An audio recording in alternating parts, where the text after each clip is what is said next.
Magandang araw sa lahat ng tagapakinig dito sa Tamokski TV. Ang kwento natin ngayon ay tungkol sa tatlong magkakapatid na pinagkaitan ng karapatan at buhay ng kanilang sariling mga kamag-anak.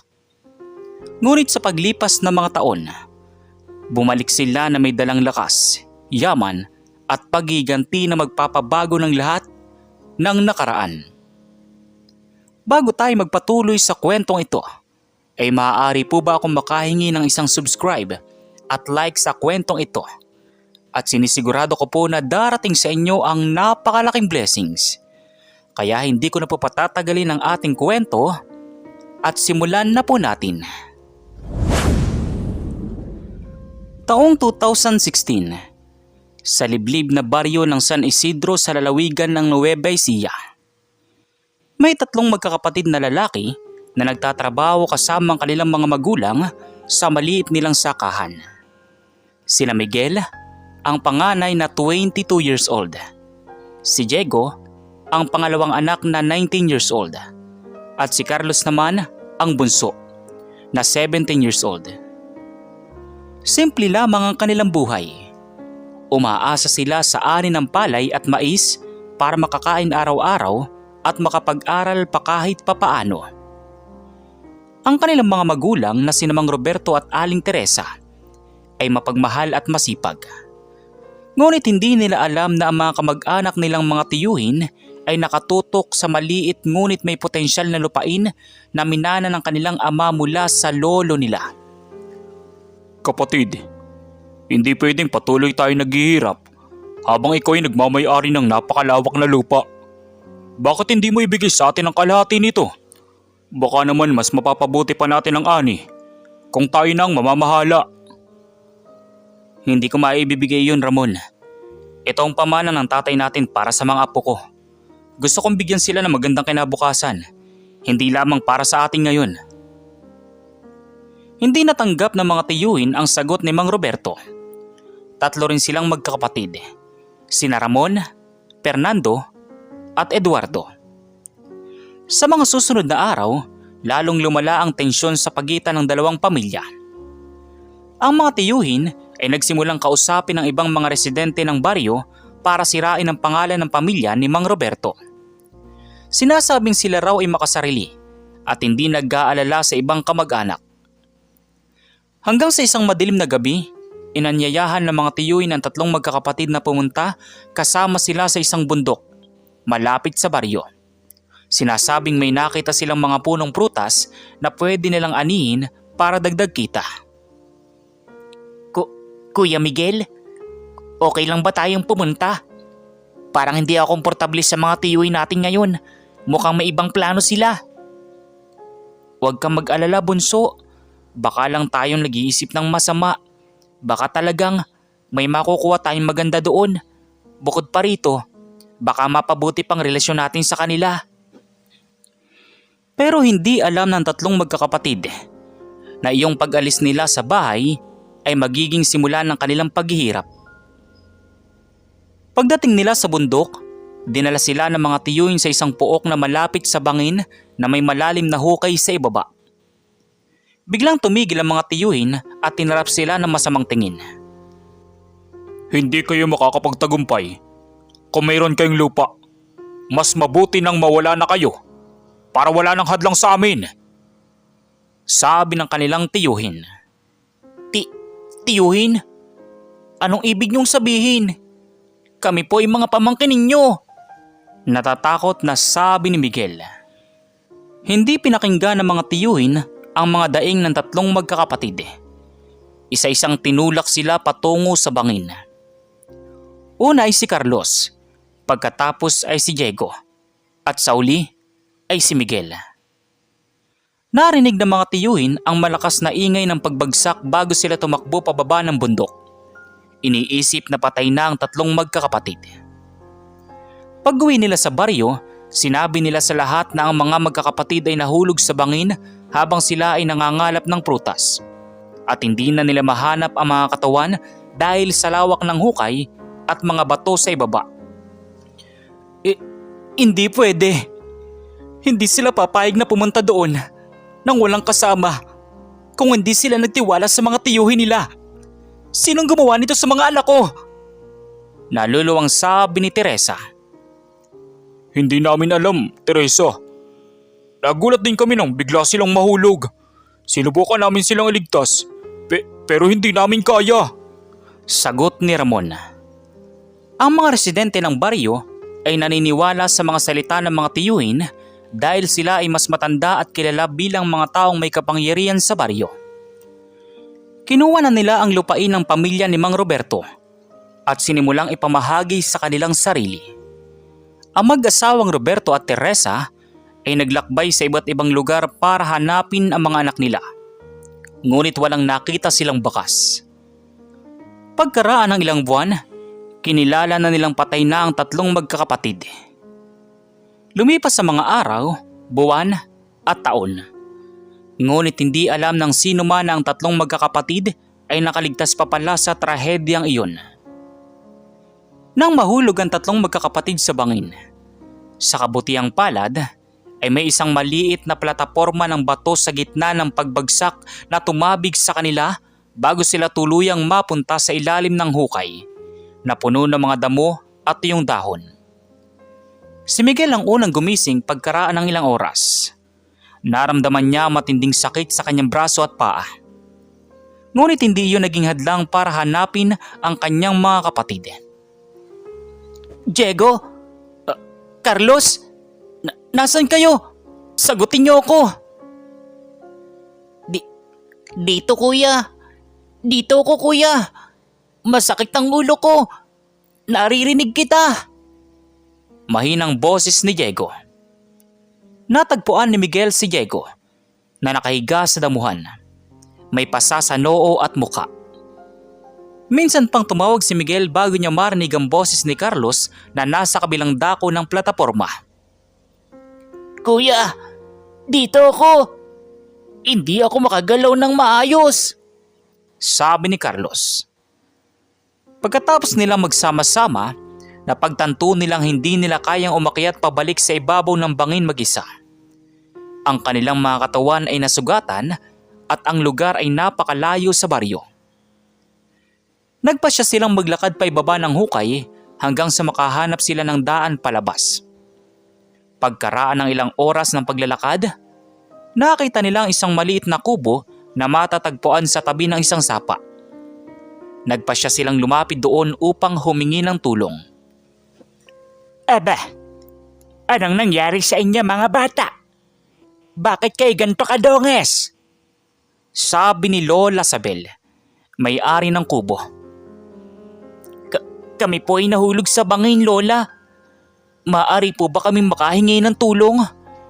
Hindi po namin alam kung saan kami papunta. Hindi alintana ang kanilang itsura. Inalo ni Lola Sabel ang tatlong magkakapatid. Inalagaan niya ang kanilang mga sugat gamit ang mga halamang gamot na kanyang kinolekta sa bundok. Si Lola Sabel ay isang balo na naninirahan mag-isa sa bundok matapos mamatay ang kanyang asawa at mga anak noong ilang taon na ang nakakalipas. Sa mga sumunod na araw, ipinakilala siya ni Lola Sabel sa kanyang pinsan na si Mang Juan, isang negosyante na nagmumula sa Maynila, na minsan ay pumupunta sa bundok para mangolekta ng mga produktong lokal. Mga bata, narinig ko ang inyong kwento. Kung gusto nyo makapagbagong buhay, pwede kayong sumama sa akin papuntang Maynila. Mayroon ako mga kaibigan na pwede kayong tulungan na makapagtrabaho at makapag-aral pa. Talaga po ba, Mang Juan? Gusto po naming makapag-aral at makapagtrabaho para makabawi sa mga magulang namin at sa mga ginawa sa amin ng mga tiyuhin namin. Samantala, bago sila pumunta sa Maynila, nagpasya silang puntahan muli ang kanilang baryo ngunit sa lihim. Nakita nila ang kanilang mga magulang na napapabayaan at ang mga tiyuhin na nagtatamasa sa kanilang lupain. Nakita rin nila na mga tiyuhin ay nagsimulang itayo ang mga malalaking gusali at negosyo gamit ang perang nakuha nila mula sa lupain ng kanilang ama. Hindi natin makakalimutan ang mga ginawa nila sa atin at sa mga magulang natin, kuya. Kailangan natin magtagumpay. para mabigyan sila ng hustisya. Tama ka, bunso. Ngunit hindi natin pwede itong gawin ngayon. Kailangan nating maging malakas at mayaman para hindi nila tayo kayang baliwalain. Pagkatapos ng 10 taon, babalik tayo dito. Pagkaraan ng ilang araw, umalis na sila papuntang Maynila kasama si Mang Juan. Sa lungsod, ibinigay sila ni Mang Juan sa kanyang kaibigan na si Ginang Elena Santos, isang propesor sa isang kilalang universidad. Tinanggap ni Ginang Santos ang 3 magkakapatid at binigyan sila ng tirahan sa kanyang bahay. Pinayagan din niya makapag-aral ang mga ito sa universidad kung saan siya nagtuturo. Simula noon, nagsimula ang bagong buhay ng 3 magkakapatid. Isang buhay na puno ng pag-aaral, pagtatrabaho at pangarap na makapagbalik ng hustisya para sa kanilang pamilya. Samantala, taong 2018, 2 taon matapos silang makarating sa Maynila. Ang 3 magkakapatid ay nagsimula nang makita ang mga bunga ng kanilang pagsisikap. Si Miguel ay nag-aral ng negosyo at pamamahala. Si Diego naman ay nag-aral ng enerhiya at teknolohiya. At si Carlos naman ay nag-aral ng hukuman at mga batas. Bukod sa pag-aaral, nagtatrabaho rin sila ng part-time job para makatulong sa mga gastusin at makapag-ipon para sa kanilang plano sa hinaharap. Mga anak, napakasipag ninyo. Nakikita ko na malaki ang makakamtam nyo sa hinaharap. Huwag niyong kakalimutan na ang pagsisikap at katapatan ay susi sa tagumpay, sabi ni Ginang Elena Santos sa kanila. Salamat po, Ma'am Elena. Hindi po namin makakalimutan ang lahat ng tulong na ibinigay niyo sa amin. Pangako po namin gagawin namin ang lahat para hindi po kayo mapahiya. Sa mga sumunod na taon, lalong lumago ang kakayahan ng 3 magkakapatid. Si Miguel ay nagsimula ng sarili niyang negosyo sa pagmamanufaktura ng mga produktong gawa sa lokal na materyales. Sa tulong ng kaalaman niya sa negosyo, naging matagumpay ang kanyang kumpanya at nagsimulang magbukas ng mga sangay sa iba't ibang bahagi ng bansa. Si Diego naman ay nakaimbento ng isang bagong teknolohiya para sa mas mabilis at mas epektibong paraan ng pagsasaka.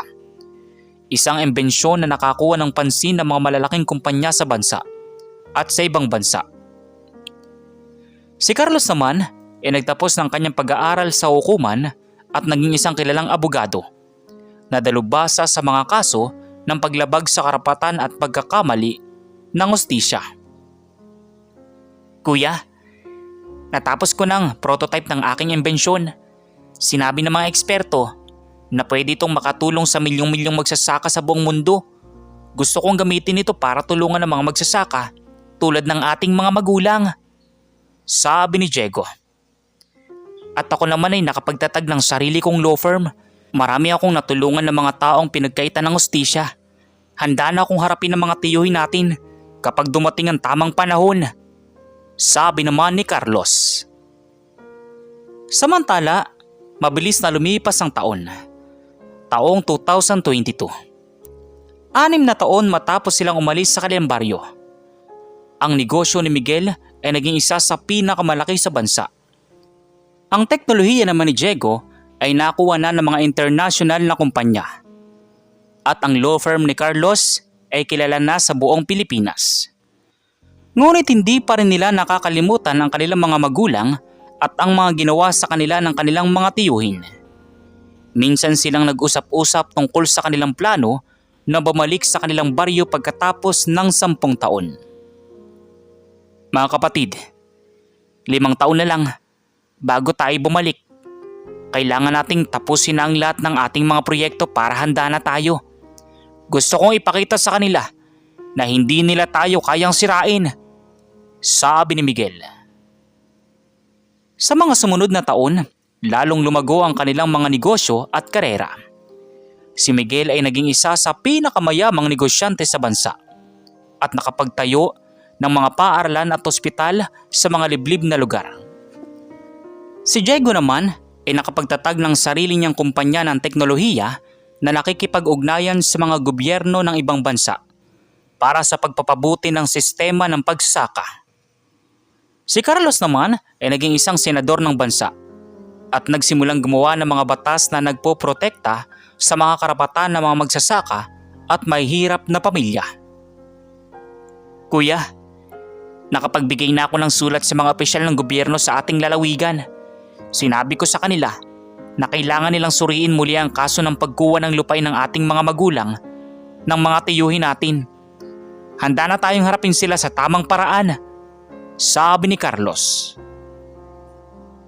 Taong 2026, 10 taon na mula nang sila ay itulak sa bangin ng kanilang mga tiyuhin. Ang tatlong magkakapatid ay handa nang bumalik sa kanilang baryo. Nagpasya silang sumakay ng 3 magkakaibang private plane para sa kanilang pagbabalik. Isang paraan para ipakita sa lahat na sila ay hindi na mga batang tinulak at inakala ng patay. Bago sila umalis papuntang San Isidro, tinawagan nila si Mang Juan at Lola Sabel para sabihin sa kanila ang kanilang plano. Bumati sila ng mabuti sa dalawa at binigyan pa ng malaking halaga ng pera bilang pasasalamat sa pagtulong sa kanila nung sila ay nangangailangan. Hello, mga anak. Sobrang saya ko na narinig ko ang balita na malapit na kayong bumalik. Siguraduhin niyong ligtas kayo at huwag niyong kalimutan na ang hustisya ay dapat na makatarungan. Hindi po namin makakalimutan, Lola Sabel. Kung hindi dahil sa inyo, wala kami ngayon sa kinatatayuan namin. Pagkatapos naming tapusin ang lahat, pupunta kami sa inyo para bisitahin po kayo.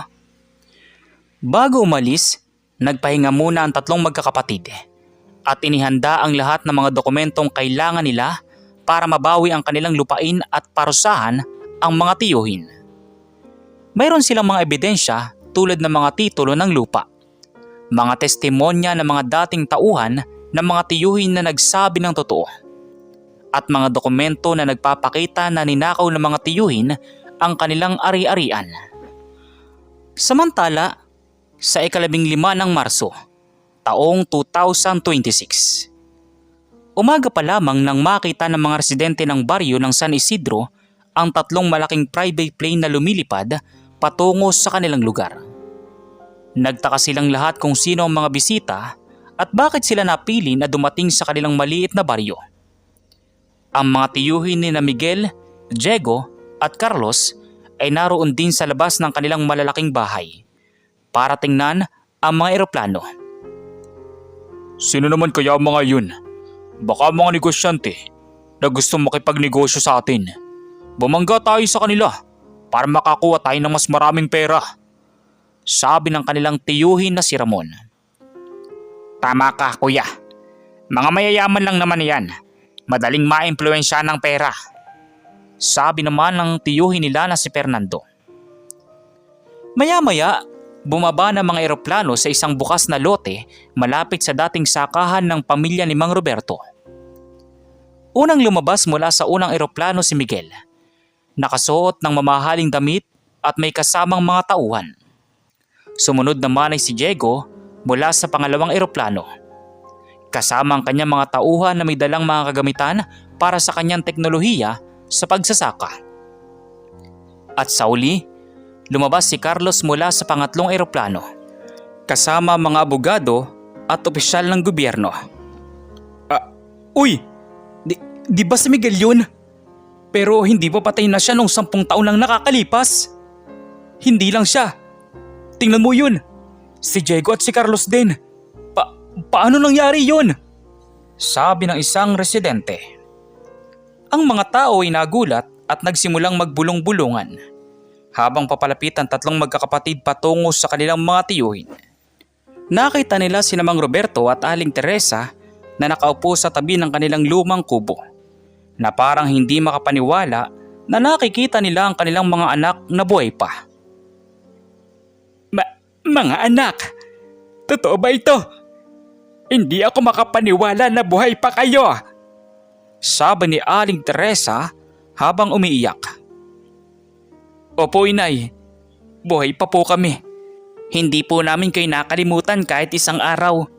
Bumalik po kami para mabigyan kayo ng hustisya. Ang mga tiyuhin ay nanlaki ang mga mata at nanginginig sa takot nang makita ang tatlong magkakapatid. Hindi nila maipaliwanag kung paano sila nabuhay at paano sila naging mayaman at makapangyarihan. Hindi kayo dapat buhay. Paano kayo nakaligtas? Tanong ng kanilang tiyuhin. Hindi na mahalaga kung paano kami nakaligtas, tiyo. Ang mahalaga ngayon ay kailangan niyong harapin ang mga kasalanang ginawa ninyo sa amin at sa aming pamilya. Matatag na sabi ni Carlos. Lumapit si Carlos kasama ang mga abogado at opisyal ng gobyerno para ibigay sa mga tiyuhin ang mga sabpuwena. Sinabi nila na ang mga tiyuhin ay akusado ng pagtatangka ng pagpatay, pagnanakaw ng ari-arian at pagsira ng pangalan ng kanilang pamilya. Mayroon din silang mga testimonya mula sa mga dating tauhan ng mga tiyuhin na nagsabi na sila ay nagplano talaga na itulak ang tatlong magkakapatid sa bangin. Sinubukan niyong putulin ang aming kinabukasan, ngunit hindi niyo alam na mas lalo lang kaming binigyan ng lakas para magtagumpay. Ngayon, kailangan niyong bayaran ng lahat ng kasalanang ginawa ninyo. Matatag na sabi muli ni Carlos. Hindi kami papayag na makuha ninyo ang lahat ng ari-arian namin. Ito ay sa amin na ngayon. Sabi ng kanilang tiyuhin. Hindi po ito sa inyo, tiyuhin. Ito ay pamana ng aming lolo sa aming ama at sa uli sa amin. Mayroon po kaming lahat ng mga dokumentong kailangan para patunayan niyon. Bukod pa rito, ang perang nakuha ninyo mula sa lupain na ito ay gagamitin namin para tulungan ang mga magsasaka sa baryo at itayo ang mga paaralan at ospital para sa kanila. Sabi ni Diego. Ang mga residente ng baryo ay napakinggan ang lahat ng sinabi ng tatlong magkakapatid. Marami sa kanila ang nagsisisi. Nananiwala sila sa mga salita ng mga tiyuhin noong 10 taon na ang nakakalipas. Nagsimulang magsalita ang iba para sabihin ang totoo tungkol sa mga ginawa ng mga tiyuhin. Kung paano sila nangaapi ng ibang mga magsasaka at kung paano nila kinukuha ang mga lupain ng iba. Totoo po iyan. Sinubukan din nilang kumuha ng lupain ko noong 2 taon na ang nakakalipas. Sinabi nila na kung hindi ko ibibigay sa kanila, may mangyayaring masama sa akin. Sabi ng isang residente. At ako rin po. Binagbintangan nila akong nangunguha ng kanilang mga pananim para makuha nila ang aking lupa. Sabi pa ng isang residente.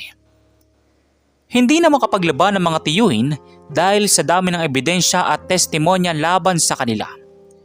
Inaresto sila ng mga opisyal ng gobyerno at dadalhin sa korte para harapin ang kanilang mga kaso. Habang inaaresto sila, nakita ng mga tiyuhin ng kanilang mga sariling anak na nakatingin sa kanila na masama ang loob. Alam ng mga bata na ang kanilang mga ama ay gumawa ng masamang bagay at hindi na nila maipagtatanggol pa sila. Pagkaraan ng ilang araw, natapos na ang paglilitis sa mga tiyuhin ni Miguel, Diego at Carlos. Hinalinhan sila ng habang buhay na pagkakakulong para sa kanilang mga kasalanan. At lahat ng ari-arian na kanilang ninakaw ay ibinalik sa tamang mga may-ari. Ang lupain ng pamilya ni Mang Roberto ay ibinalik din sa kanila. At nagpasya ang tatlong magkakapatid na gawin itong sentro ng kanilang mga proyekto para sa baryo. Mga kababayan, gusto naming sabihin sa inyo na hindi namin nakalimutan ang lahat ng tulong at suportang ibinigay niyo sa aming pamilya noong kami nahihirapan. Ngayon, handa na kaming tulungan kayo para gawing mas maganda ang buhay sa baryo ng San Isidro, sabi ni Miguel. Sinimula ng tatlong magkakapatid ang pagpapatayo ng mga bagong paaralan para sa mga bata ng baryo. Binigyan nila ng libreng edukasyon, aklat at kagamitan ng mga estudyante para makapag-aral sila ng maayos. Itinayo din nila ang isang malaking ospital na may mga dalubhasang doktor at kagamitan para sa mga taong nangangailangan ng paggamot. Si Diego naman ay nagbigay ng kanyang teknolohiya sa pagsasaka sa mga magsasaka ng baryo ng libre. Tinuruan niya sila kung paano gamitin ang mga bagong kagamitan at pamamaraan para mapataas ang ani ng kanilang mga pananim. Mga magsasaka, ang teknolohiyang ito ay ginawa ko para tulungan kayong lahat. Alam ko kung paano harapin ang pagsasaka ng walang tamang kagamitan at kaalaman. Sa tulong nito, mas mapapadali ang inyong trabaho at mas marami pa kayong makukuhang kita, sabi ni Diego. Si Carlos naman ay nagtatag ng isang opisina ng legal na tulong sa baryo para sa mga taong hindi kayang bayaran ang mga abogado. Tinutulungan niya sila na ipaglaban ang kanilang mga karapatan at makakuha ng hustisya para sa mga pang-aapi na kanilang nararanasan. Mga kababayan, lahat tayo ay may karapatan na mabuhay ng maayos at walang takot na maaapi ng iba. Kung mayroon kayong mga problema o pangangailangan sa legal na tulong, huwag kayong mahiyang pumunta sa amin. Tutulungan namin kayo ng buong puso, sabi ni Carlos. Pagkaraan ng ilang buwan, naging iba na ang itsura ng baryo ng San Isidro. Mga bagong bahay ang itinayo para sa mga mahihirap na pamilya. Mas maraming trabaho ang nalikha at mas masaya at payapa ng pamumuhay ng mga tao. Ang mga magulang ni Miguel, Diego at Carlos ay masayang nakikita ang kanilang mga anak na nagagawa nilang tulungan ng kanilang komunidad. Mga anak, sobrang proud kami sa inyo. Hindi namin akalain na makikita namin ang araw na ito, na makikita kayong malakas, matagumpay at handang tumulong sa iba, sabi ni Mang Roberto. Ito po ay para sa inyo, tatay, at para sa lahat ng mga taong naniniwala sa amin. Hindi po namin magagawa ito kung hindi dahil sa inyong pagmamahal at suporta, sabi ni Miguel. Isang gabi, nagtipon-tipon ang buong baryo para sa isang malaking pagdiriwang. Ipinagdiriwang nila ang tagumpay ng tatlong magkakapatid at ang bagong simula ng kanilang baryo. Nagbigay ng mga mensahe ang mga pinuno ng baryo at ng ibang mga tao para pasalamatan ang tatlong magkakapatid sa lahat ng kanilang ginawa. Mga kababayan, ang tatlong magkakapatid na sina Miguel, Diego at Carlos ay patunay na hindi hadlang ang kahirapan at paghihirap para makamit ang tagumpay. Ipinakita nila sa atin na kung mayroon tayong pangarap at determinasyon, kaya nating abutin ito. Hinihiling ko sa inyong lahat na tandaan ang kanilang halimbawa at tulungan din natin ang isa't isa para gawing mas maganda ang ating baryo, sabi ng punong barangay. Habang nagtatapos ang pagdiriwang, tumingin ang tatlong magkakapatid sa langit at ngumiti. Alam nila na ang kanilang mga lolo at lola ay nakatingin sa kanila at nagagalak sa kanilang mga nagawa. Bumalik sila sa kanilang bahay kasama ang kanilang mga magulang. Masaya at kumpiyansa na ang kanilang kinabukasan at ang kinabukasan ng kanilang baryo ay magiging mas maganda pa. Mga kapatid, tapos na ang ating laban para sa hustisya. Ngunit hindi pa tapos ang ating trabaho para tulungan ang iba. Kailangan nating patuloy na magtrabaho para siguraduhin na walang ibang pamilyang mararanasan ang mga pinagdaanan natin, sabi ni Miguel sa kanyang mga kapatid. Tama ka, kuya. Handa na akong gumawa ng mas maraming imbensyon para tulungan pang mga magsasaka sa buong bansa, sagot naman ni Diego. At ako naman ay patuloy na magtatrabaho para gumawa ng mga batas na magpoprotekta sa mga karapatan ng lahat ng mamamayan. Sama-sama tayong gagawin ito, dugtong pa ni Carlos. At mula noon, naging inspirasyon ang tatlong magkakapatid sa buong bansa. Samantala, pagkaraan ng 2 buwan matapos ayusin ang lahat sa baryo ng San Isidro, nagpasya ang tatlong magkakapatid na bumisita sa mga taong nagbukas ng pinto para sa kanila noong sila ay walang-wala. Kay Lola Sabel sa bundok at kay Ginang Elena Santos sa Maynila. Una silang pumunta sa kubo ni Lola Sabel na ngayon ay pinalitan na ng isang maaliwalas na bahay na pinag-ipunan nila. Mga anak, hindi ako makapaniwala na bumalik kayo dito para sa akin. Nakikita ko namang maayos na ang buhay ninyo.